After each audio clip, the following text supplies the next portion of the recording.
Damai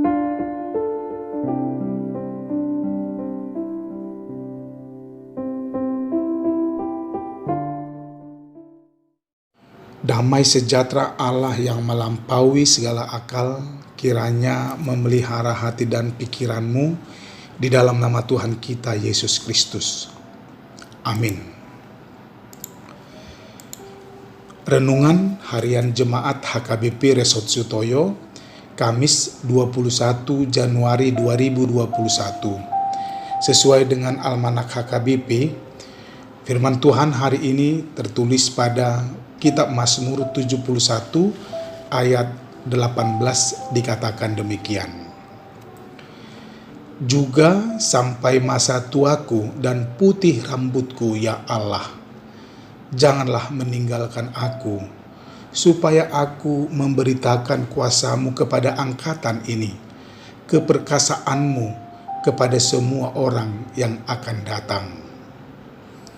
Nang sahat di hadu nguhon dohot haubanon sai unang tadikon au ale debata paima hubarita hon tangammu tuna pinopar hagogo ommu tu saluhut akka narosogot. Demikian firman Tuhan. Salam dan selamat pagi jemaat Tuhan yang diberkati, horas dan salam sehat. Pertengahan tahun 1990, saya dan teman seangkatan memulai babak baru sebagai mahasiswa di STT HKBP Pematang Siantar.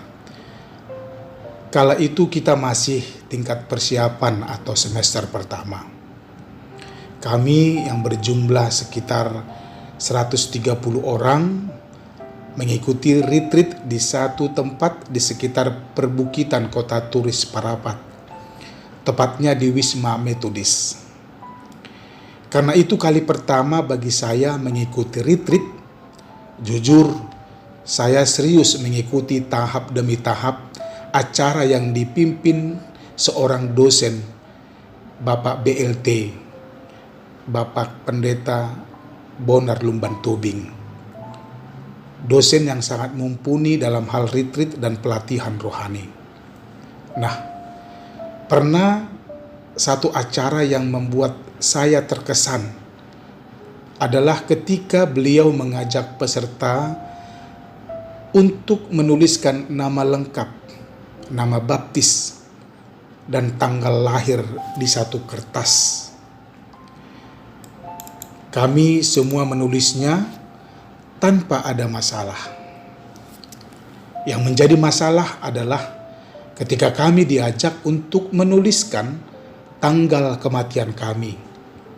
Sepertinya bukan saya saja yang bingung. Kami saling berpandangan satu dengan yang lain, bingung, takut, gak masuk akal, atau apalah berkecambuk dalam hati dan pikiran saya. Ini maksudnya apa? Dengan berat hati akhirnya saya dan teman-teman menuliskan tanggal kematian kami. Ada yang menangis dan ada yang masih bingung. Kemudian Pak dosen mengatakan kertas itu disimpan dan dijaga agar tidak hilang. Tujuannya agar kami tidak lupa dengan hari kematian kami atau tanggal kematian kami. Sekarang kertas itu tidak tahu di mana rimbanya.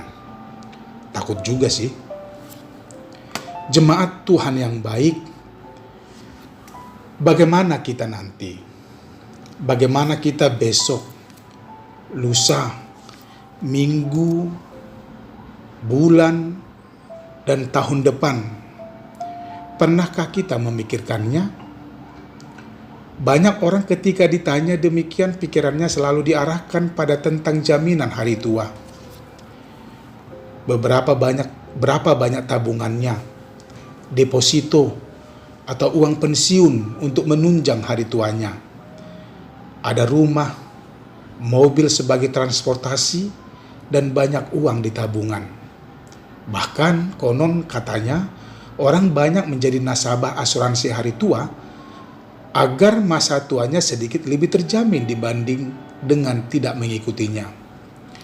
Jika demikian, maka berbeda jauh dengan prinsip dari seorang Daud sang pemazmur. Daud pada pasal 71 ini, dia berdoa agar masa tuanya nanti Tuhan jangan meninggalkannya. Dia merasa tidak berdaya tanpa Tuhan di sampingnya. Sejak dari kandungan hingga usia tua, Daud sangat meyakini peran dan campur tangan Tuhan terhadapnya.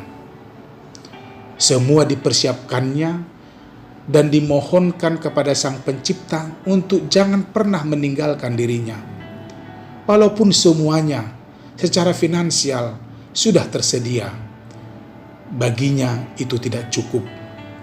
Dan dalam doanya dia bermohon agar Tuhan selalu bersama dengannya. Dan di masa tuanya Daud ingin dipakai Tuhan untuk memberitakan kuasa dan kebesaran Tuhan.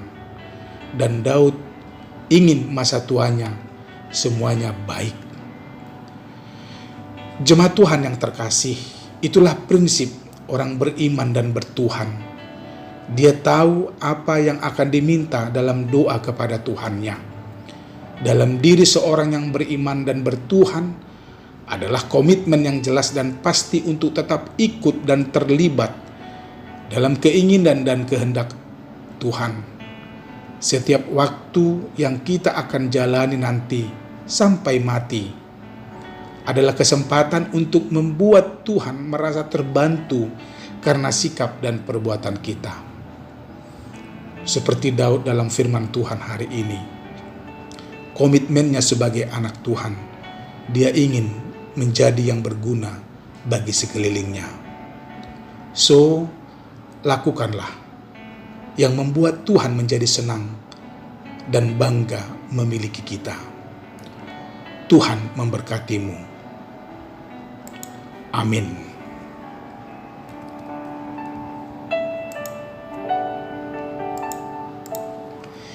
Kita berdoa. Bapa yang baik, terima kasih atas kebaikan dan kemurahan-Mu yang aku nikmati hingga pagi ini. Aku bersyukur karena semuanya telah Engkau sediakan bagiku. Ya Bapa, ajari dan mampukan aku agar aku semakin mensyukuri waktu dan memakainya untuk menyenangkan hati-Mu. Terima kasih Tuhan. Amin.